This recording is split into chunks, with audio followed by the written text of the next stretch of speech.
A Lamborghini ripping through a freshly plowed field makes a distinct noise, like a swarm of blenders grinding rocks while a cow bellows in outrage. It was the third time that week.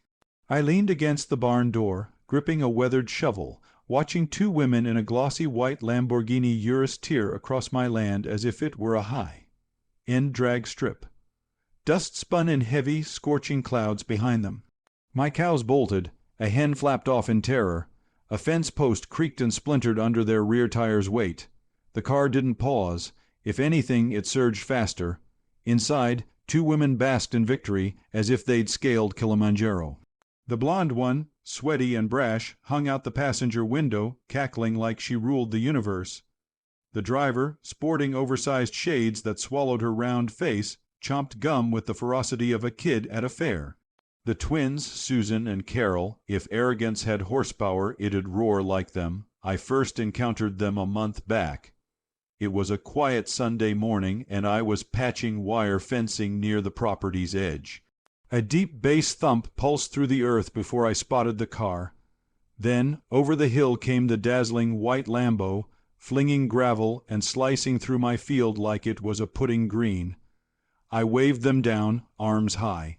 To their credit, they stopped, though Susan nearly clipped a goat while braking. "You lost," I asked, nearing the driver's side. Carol, smug, decked in sequins and attitude, smirked. "Nope, just cutting through to the highway." "GPS led us here. This is private land," I said, pointing to the hand-painted sign they'd blatantly ignored. "You're trespassing." Susan, in a pink crop top barely covering her midriff, phone case glittering, snapped my picture. "Ooh, Farmer Joe's pissed. Look, Carol, he's got a shovel and all." Carol snorted. "It's 2025. Don't plop your farm in the middle of a shortcut." They peeled out, tires screaming, leaving a wake of giggles and dust. I thought it was a fluke at first. City types misreading GPS, ignoring signs. But the next day they roared through again, then again. Soon it was clockwork. Every few days, usually late afternoon, that grating bass would rattle my windows. Here they'd come, smashing through my rear fence, churning topsoil, spooking my livestock, waving like we were buddies. They even brought pals once. A convertible packed with equally rowdy women, honking like it was a parade. They didn't care about the land, the animals, or the folks working it. Boundaries, forget it. I tried courtesy. That first week, I taped notes to the posts at the entrance. Private property, no entry. They vanished within hours. The next week, I strung a chain. It was snipped. I called the county, left messages with the sheriff. I even caught Deputy Marks at the diner explaining over his fries and milkshake lunch. "Trespassing's tricky to pin down," he said, shrugging. "Need video or witnesses." "I'm the witness," I said. "It's my land." He gave a half-hearted laugh. "You know how it is. Those gated community types always stirring trouble." So I was on my own. The twins only grew cockier. One morning I found a deep gouge sliced through my soybean patch. Tire tracks had shredded the soft earth. That crop was set to bring a decent harvest next month. Now it looked like a demolition derby's aftermath. Then my niece sent me a TikTok. Caption: "Shortcuts for bad B*teaches." There were Susan and Carol laughing, hair whipping, music blasting, speeding across my land without a shred of remorse. Comments cheered them on. "Yas, Queens, Lambo life, no stopping for cows. Country roads, more like catwalks." My jaw tightened. My farm, my livelihood, reduced to a prop for their vapid social media stunt. All because they couldn't handle a stoplight on County Road 9. They weren't just irritating now, they were reckless. And I'd been patient. Lord, I'd been patient. I tried every legal, peaceful route. But there's only so many times you can watch two spoiled brats treat your life's work like their personal playground before something cracks. I started noticing their habits. Fridays and Sundays mostly, always mid-afternoon, always dolled up. Big hoops, heavy makeup like they were Vegas bound. Susan loved loud colors, neon yellows, electric pinks. Carol leaned toward leopard print. Their outfits clung tight, daring anyone to comment, and their car, the centerpiece, shone like fresh snow in July. Polished to perfection, not a blemish, like it had never touched a real road. I thought, what a pity if something marred it.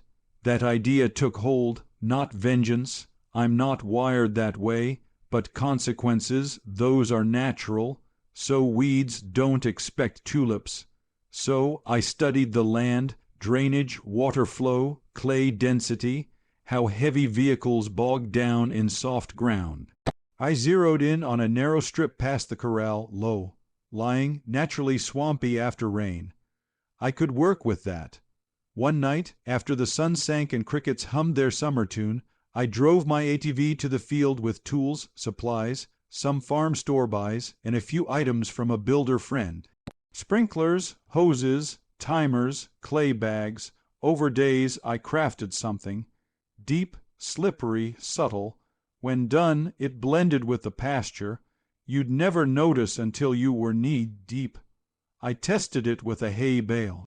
It sank like an anchor. I dubbed it the welcome mat, then I waited. Every noise made me glance up. Every dust plume had me grabbing binoculars. I kept the sprinkler trigger in my pocket like a talisman. 2 days passed. 3 on the 4th, as the sky glowed orange with sunset, I heard it. That unmistakable thrum, that cursed bass, there they were. Susan cackling in the passenger seat. Carol, leopard scarf tied around her hair, grinning like she'd just pulled a heist. The Urus gleamed like ivory in the fading light, heading straight for the mat. I stepped out, leaned on a fence post, and waited. As their tires hit the field's edge, I murmured, curtains up. The Lamborghini crested a gentle rise like it owned the stage. Headlights cut through the dust, engine growling as Carol gunned it. Susan had both arms out the window, bracelets clinking, a tacky monarch reveling in her latest conquest. She held her phone high, likely live, streaming, mocking how the hick hadn't learned to gate his land. I stood still, a silhouette against the post. The sun dipped low, casting golden streaks across the field, shadows hiding the clay pit ahead. My masterpiece, to them, it looked like their usual path, solid, flat, familiar. Carol honked twice, startling a flock of birds. Susan laughed, then shouted over the breeze, "Want a lift, Farmer Joe?" They were 30 yards out. I saw every rhinestone on Susan's gaudy sunglasses. Her lipstick, a garish violet, clashed with her neon pink top. Carol chewed gum like a grazing heifer, hands steady on the wheel with the blind confidence of the clueless. 20 yards. My fingers gripped the remote in my pocket, thumb poised. I'd hidden sprinklers under straw and dirt nights before. One press, and gallons of water would flood the clay, turning soft earth into a quagmire. 15 yards. Susan was yelling now, probably some jab about peasants owning land. 10 yards. I pressed the button. A soft click, a faint hiss, then silence at first. The Lamborghini rolled on, front tires crossing the straw, smooth as ever. Then the shift. A wet slurp like boots in deep mud. The rear wheels dipped an inch, then more. Carol reacted first, yanking the wheel. The Urus's nose dipped, paused, stopped. Tires spun, mud arced high behind them. Susan's laughter died. Carol floored it. Her mistake. The wheels dug deeper, clay and manure spraying the undercarriage. The car lurched an inch, then surrendered. It sank, not fast but slow, humiliating. The white paint streaked brown, the front end tilting like it was kneeling to the land it had mocked. A groan of wet earth swallowing ego followed. Susan screamed. Carol snapped, "Shut up, I'm trying." Too late. Susan flung open her door, stepping into the muck. A wet splat, and her legs vanished to the shins. She stumbled, face, blanting into the slime. Her scream muffled, arms thrashing, she lost a sandal and her pride in one slide. Carol hesitated, eyeing the swamp, then climbed out the driver's window. Bad move. She stepped onto the hood, now slick with runoff. Her foot slipped, and down she went, landing hard in the pit, rolling into fresh manure I'd layered for effect. Then came the phones, not mine, not Susan's, but their friends who'd followed in another car parked nearby. 5 women in sundresses and floppy hats, nails pristine, chaos in their eyes. One aimed her phone, laughing till she gasped, "Susan, you're a mud," dipped popsicle. Another chimed, "This is TikTok gold." Susan whirled, shrieking, "Stop recording." They didn't. They zoomed in. Carol staggered up, hair plastered, mascara streaking her face, fists balled. She spotted me, still by the post, arms crossed. "You did this." She screeched. I raised a brow. "You mean farm my land." Susan slogged forward, jabbing a dripping finger. "You'll pay, you redneck nutcase. This is $1,200,000 car. Feel free to tow it," I said coolly. "Last tractor stuck here needed a crane." A friend with a phone cackled. Susan lurched, slipped, and fell backward with a sickening squelch.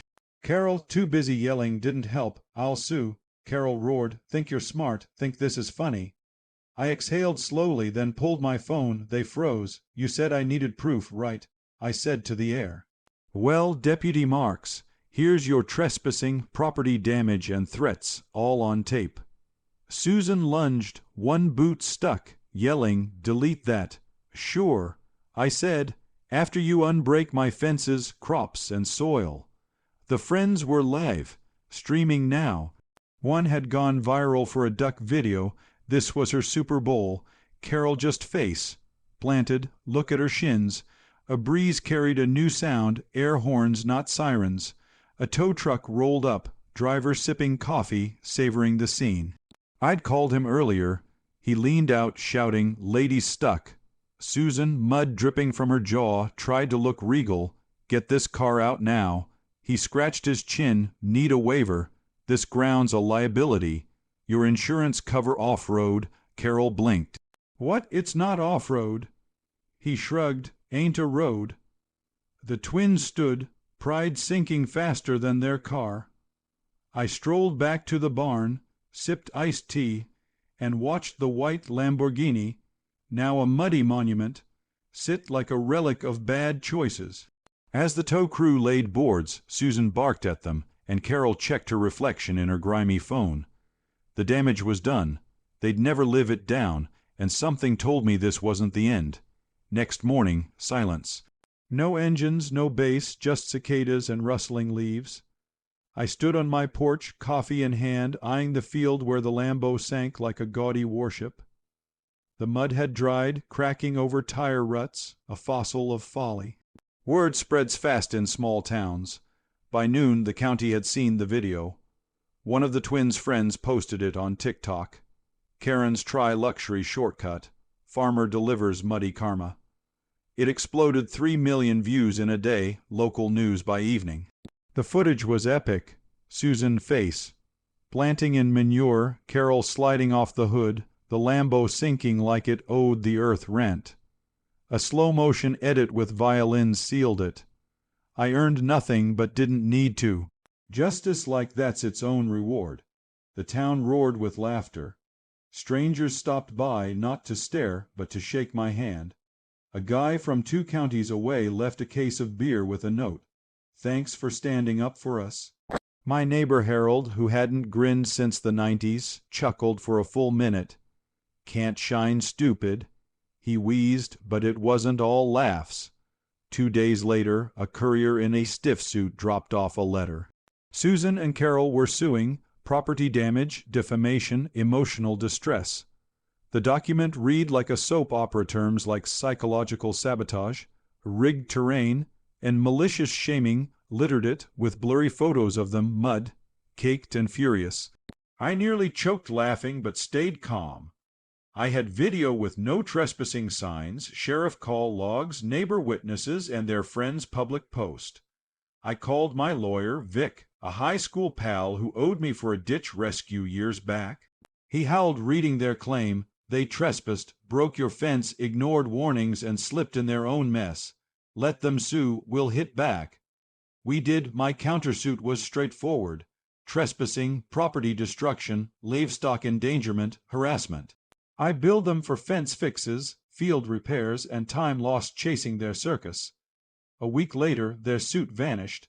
Their lawyer, some city type who wouldn't know a plow from a plate, saw the case was a PR disaster. No apology came, just silence. Then, the unexpected, the video kept spreading. A YouTube karma reel featured it. A late night host cracked a Lambo humility joke. My farm's dusty social page blew up 1,000 followers, then 10,000. I posted once, a muddy tire photo captioned, "The land fights back." Comments flooded, legend, "Teach me, Farmer Jed." This is peak petty. I wasn't petty, just practical, but the wave kept rolling, so I rode it. I posted a video by the Karen Bog, explaining soil drainage and legal trespasser deterrence, deadpan, no fluff. It went viral. Sponsors called. Boots, hoses, even a podcast on rural justice.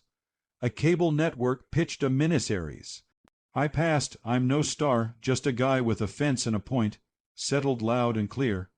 Still, it felt good knowing the world saw their arrogance undone by mud and hubris.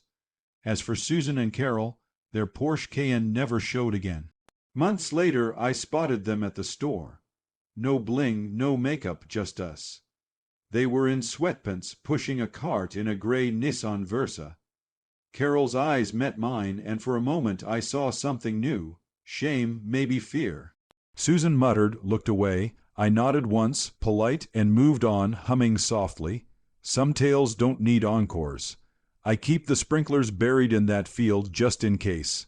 Signs stay fresh, private property. Trespassers will be humbled. My land's quiet now.